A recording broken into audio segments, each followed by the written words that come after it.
you mean by right?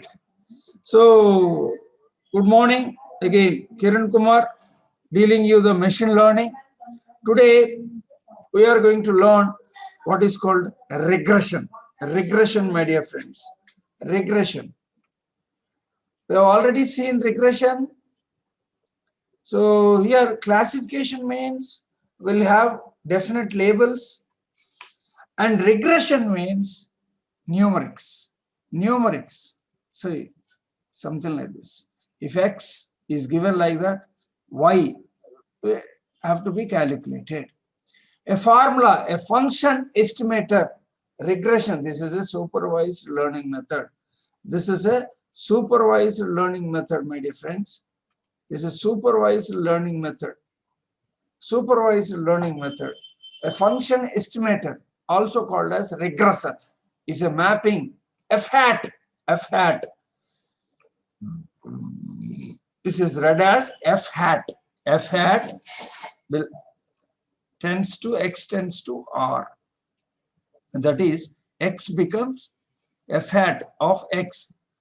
Okay, function that is called regression. Why we need machine learning here? Let me tell you that. See, for example, let us take a small problem. X is equal x and y. So given x, y, x as 1.0, y as 1.2, x 2.5, right? How do we plot points here? See here, x 1.0, 1.0 has been plotted here, 1.2 at 1.2. This is 1.0, 1.0 and 1.2. Next one is 2.5. Approximately this is 2.5. Approximately this is 2.5.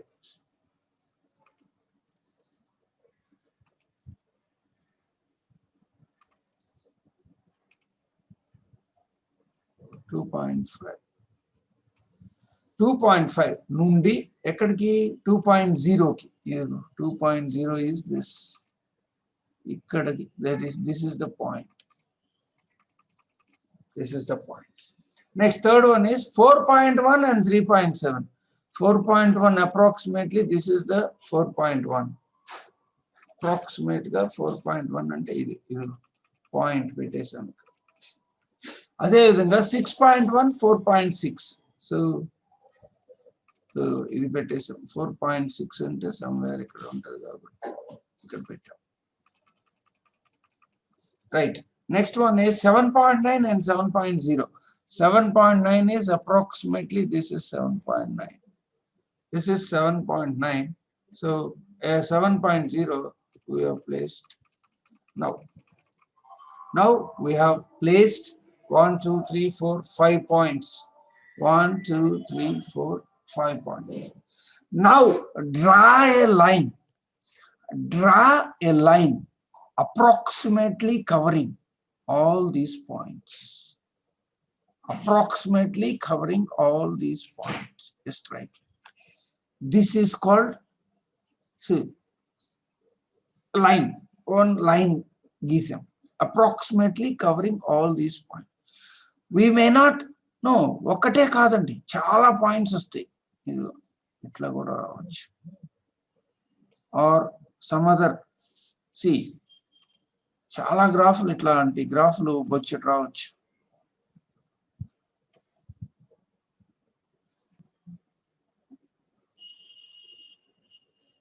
Say, let's come up with a measure. Let's come up with a measure. Let's take that. Let's assume that there are only 3 points. Something like that. Let's take a simple example. There are only 3 points. Of course, between these 3 points, there could be several lines I can draw. Is this the best line? Is this the best line? Is this the best line? Is this the best line? We don't know. Or this one, we don't know. There are several lines, each with different slopes and different intercepts. Now, the way we do this is to say, take any line. Take any line. And for this line, let's measure how good the line is. Then take another line, take another line, take another line. And if we can measure how good each line is, then we could possibly find the best fit line. How do we measure how good this line is? what we do is for every point we drop down, drop up, drop down. So for this x1, the observed value was y1. That was the observed value. But what this line predicts is y1 hat. That's observed. Observed in the data. This is predicted by this line, with this straight line. So this distance, the smaller it is, the better our line is. Agreed? However, in this graph, you'll realize that if I try to make this line, this distance smaller, this distance is probably going to go larger. So for x2, this would be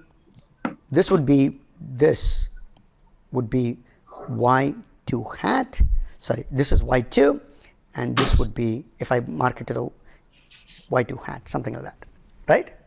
So if I take this to the y-axis, that will be y2 hat, and this will be y2, something like that, right? So now this distance also I want to minimize. I want to minimize this distance too. So this distance is what we call a residual. It's usually y. Sometimes people write it this way and sometimes people write it the other way. I'm going to write it y high minus y high hat, right? The difference. Sometimes people write it the other way around. Y hat minus yi shouldn't matter because usually we try to get rid of the signs. We're only interested in the magnitude of the residual. We want the magnitude of these residuals to be small. So one thing I might simply do is for each line I can draw,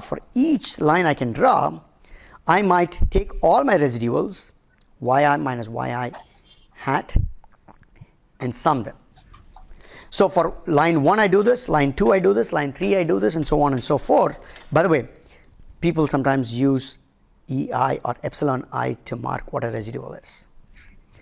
So for each line I do, this will become summation of ei squared. So for every line I can draw, I can find summation ei squared for each line.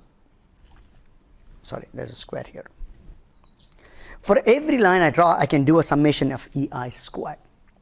And then choose the line for which this summation of ei squared is the smallest. That is what we call a least squares regression line.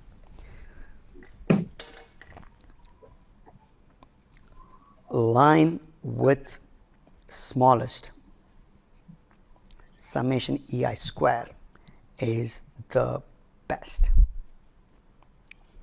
This is our definition of the best. Now the first question you might be wondering is, why the hell are we doing ei square?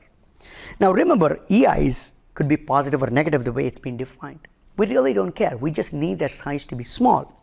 Now squares obviously remove the signs, so it doesn't really matter if it's yi minus yi bar or yi hat minus yi or yi minus yi hat. Now, but then the obvious question that you would ask is, hey, squares are complicated. They end up making things that are further away a lot more larger, because 2 square is 4, but 5 square is 25. So the larger the number is, the squares become even larger. Squares are not a good idea because they will amplify. See, this part, this is called, see, you have to know what do you mean by residual. What do you mean by residual? The difference between the actual and the predicted. See, oka line గీసాం కదా, ఆ line మీద ఉన్న values ను predicted అంటారు, ఆ nearest గా ఉన్న points ను యాక్చువల్ వాల్యూస్ అంటారు. So that predicted value is called hour prediction y hat. ఈ ఎర్రర్ ఎలా క్యాలిక్యులేట్ చేస్తాం? y hat minus y hat whole square పెట్టేస్తే we will be ending up only with magnitude. ఇలాంటి అన్ని పాయింట్స్ కి ఈ రెసిడ్యూయల్స్ ని కనుక్కొని, ఈ రెసిడ్యూయల్స్ you have to calculate these residuals for all points, my dear friends. After that, summing all these residuals will give you a quantity. See, ఇలాంటి quantities అన్ని lines కి కనుక్కొని ఏ లైన్ కి అయితే తక్కువ ఉంటుందో that line is called best fit line.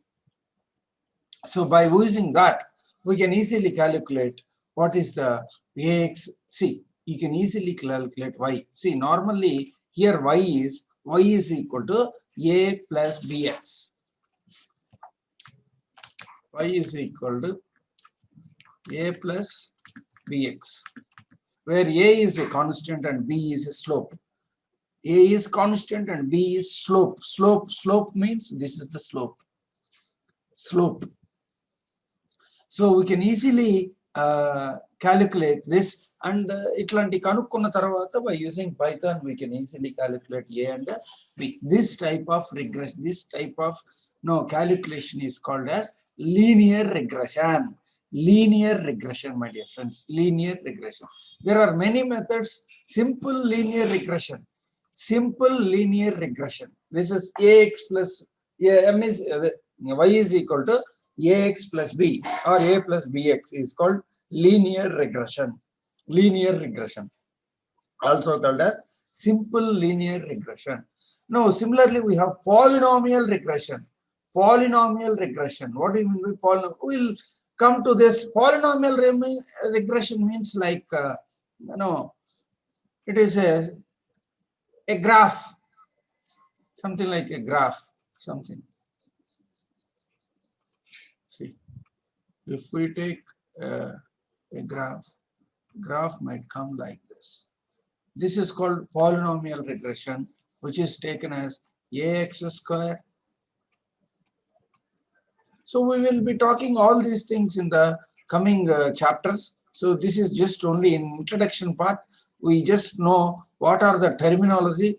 I think we may not concentrate on many for much time, because we will all be coming across all these terminology in the next coming chapters. Anyhow, right.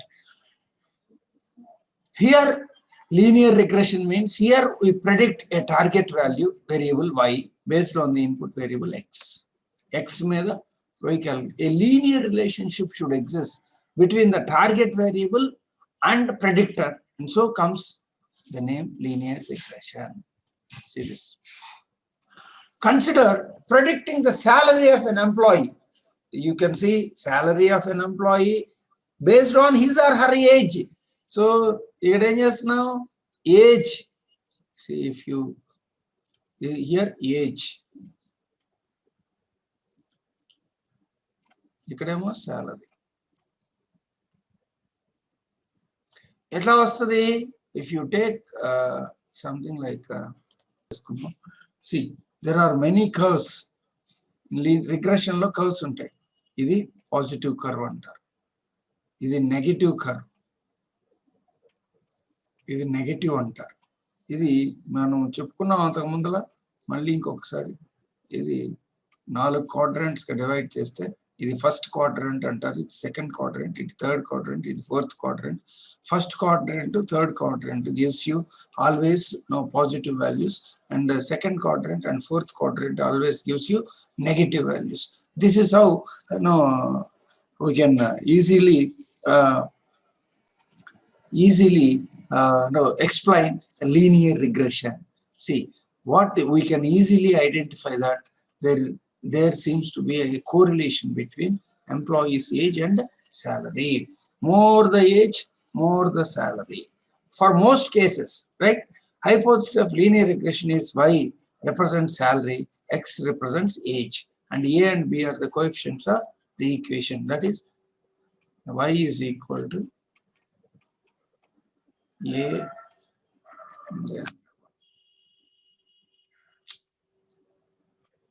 ax plus b.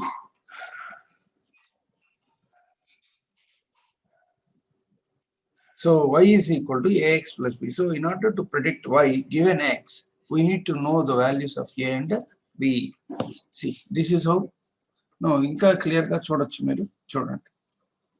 So this is 1.0. ఇలా points ఉన్నాయి. So ఒక line గీసాం.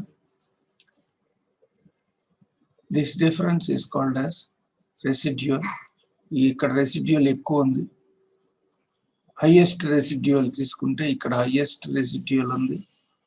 ఇవ్వండి ఇక్కడ కూడా this is also called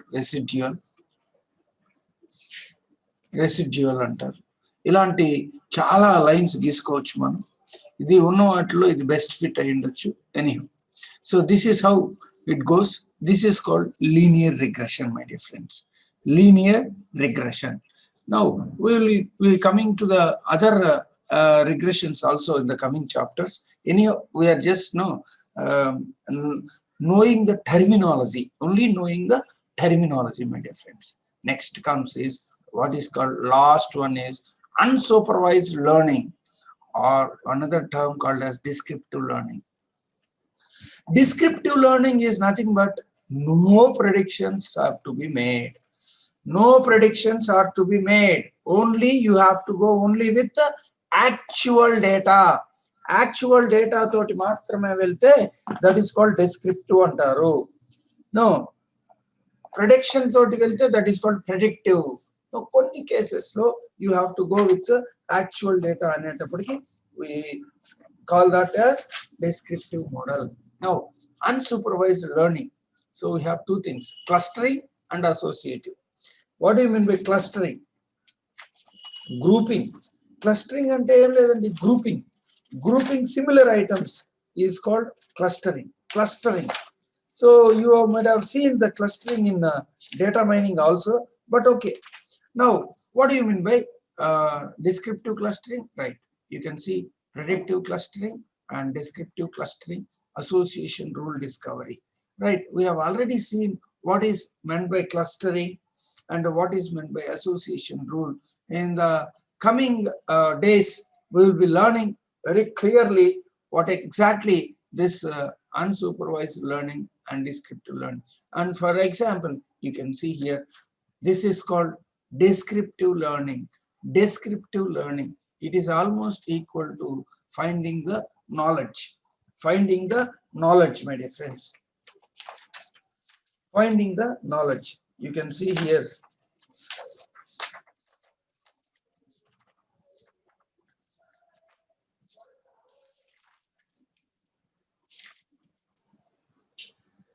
Right. One way to understand clustering is as learning a new labeling function from unlabeled data. See, this is called clustering. Clustering is learning of new labeling function from unlabeled data. That is called clustering. So we could define a clusterer in the same way as classifier,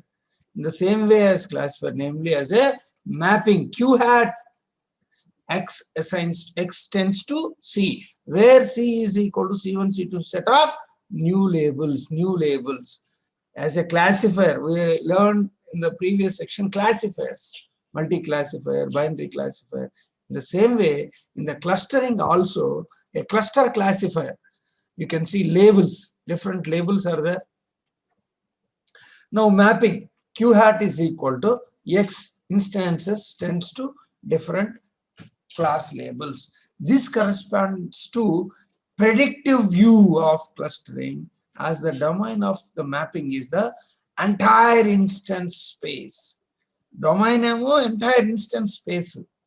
So we'll just predict the view of clustering, and hence it generates the unseen many instances. So this is called predictive clustering. Predictive clustering. A descriptive clustering, on the other hand, learn from the given data d subset or equal to x, would be a mapping q hat is equal to d dash c, whose domain is d rather than x. No extra unseen instances here. In predictive, no unseen instances. Unseen instances will be in predictive clustering. But in descriptive clustering, no unseen instances, only d to d. D to d, but here q dash is nothing but dx.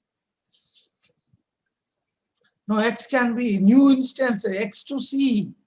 New instance, new classes might, new instances also might, because sometimes we add some more columns based on, we need to add some more extra columns.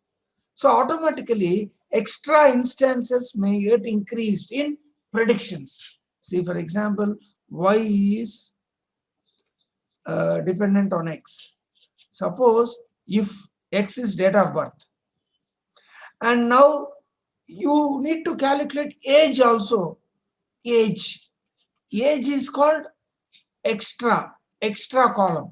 This is extra column. So in prediction, in predictive clustering, we may need age also to be considered. But in descriptive clustering, we should not go like that.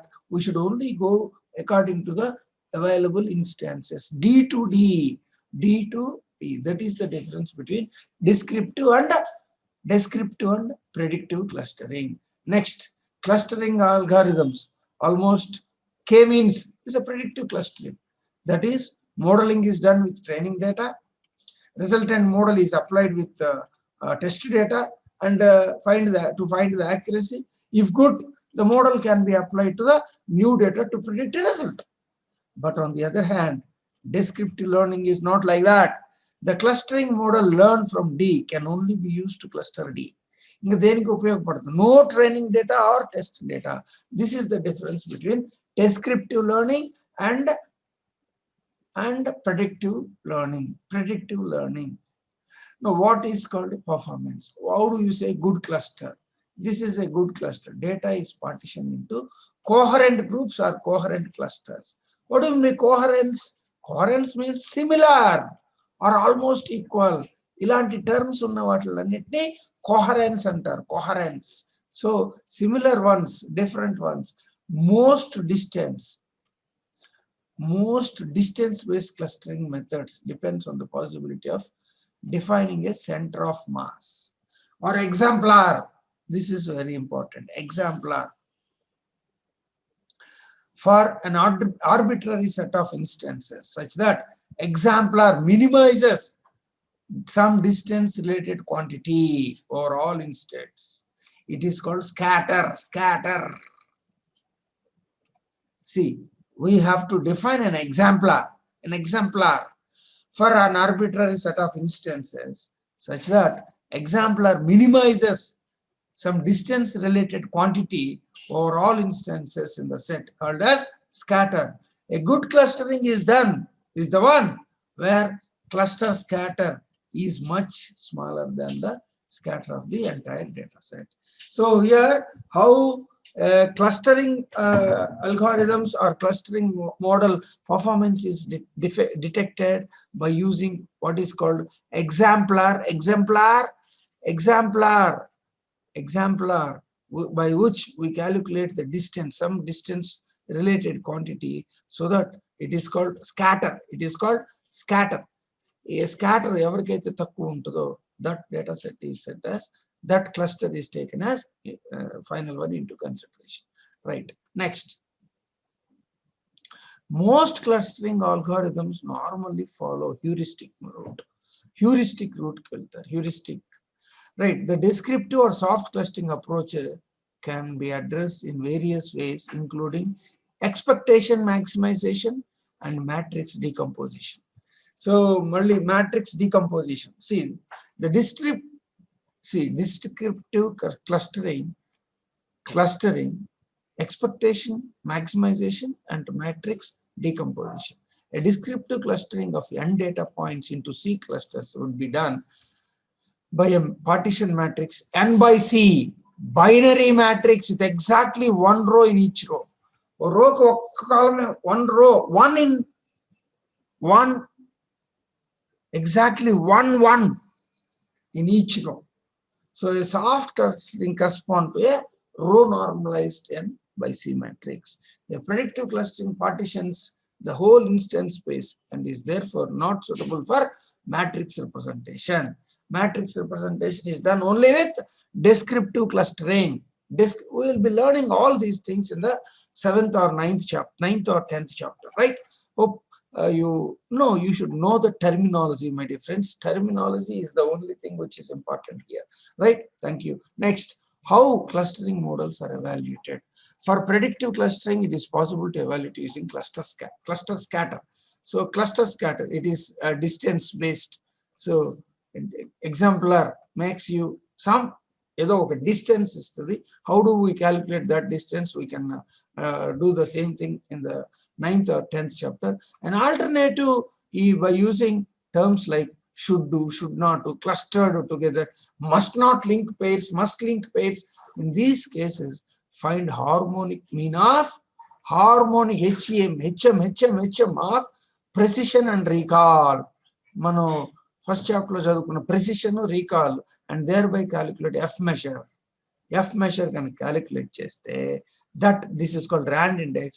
Relatively good RAND index is mostly accounted for by the must not link pairs that end up with the different clusters. So good RAND index is suitable for good cluster. This is how we evaluate the clusters. Now another method is, the last method is subgroup models. Right. Subgroup models don't try to approximate the labeling function, but rather aim to identifying the subsets of the data. See, subsets, formally something like this. Subsets labeled 1. Z1 is subgroup, not in subgroup. C1 minus G1 is not in subgroup. Z1 is the in subgroup, and C1 minus 1 is not in subgroup. This is how grouping is done.